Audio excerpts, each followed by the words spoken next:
Okay class, today we're going to be learning about multiplying numbers in the thousands place.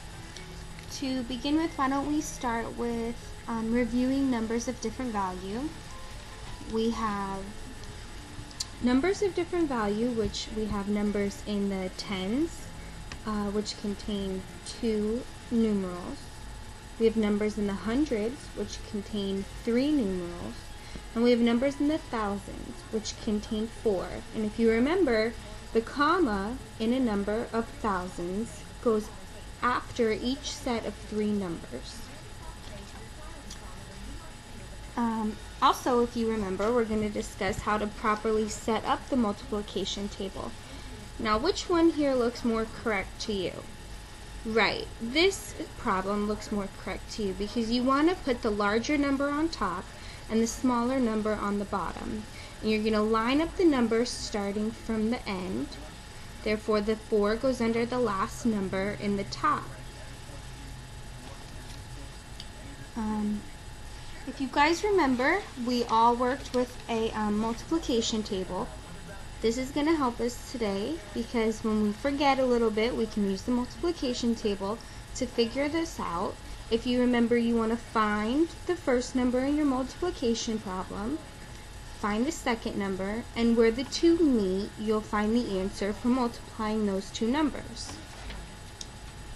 So how about as a class, to warm up our brains, we'll go ahead and see how many multiplication problems, simple ones, 1 digit each, that we can figure out in 60 seconds as a class.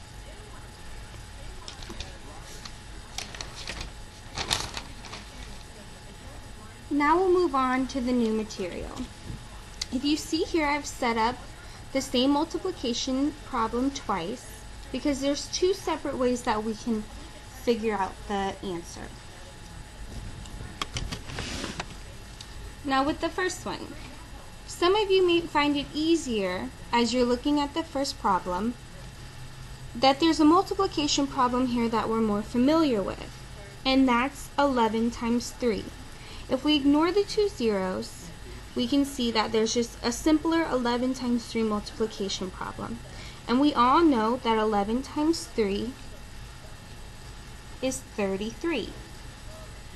Now because there's 2 zeros at the end of this top number, we can simply add the 2 zeros to the end of our answer.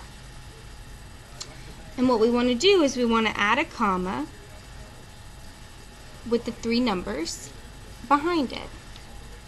Now if you guys are feeling a little more advanced with your multiplication and you feel like you can handle it, we can also do the second method.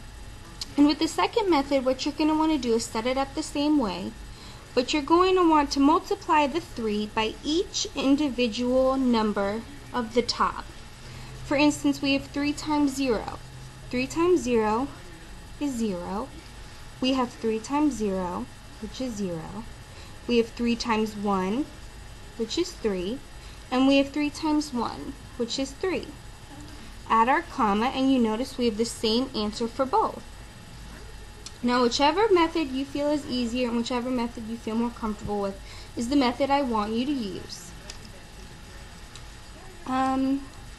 So how about as for practice, we'll go ahead and start with these 4 multiplication problems.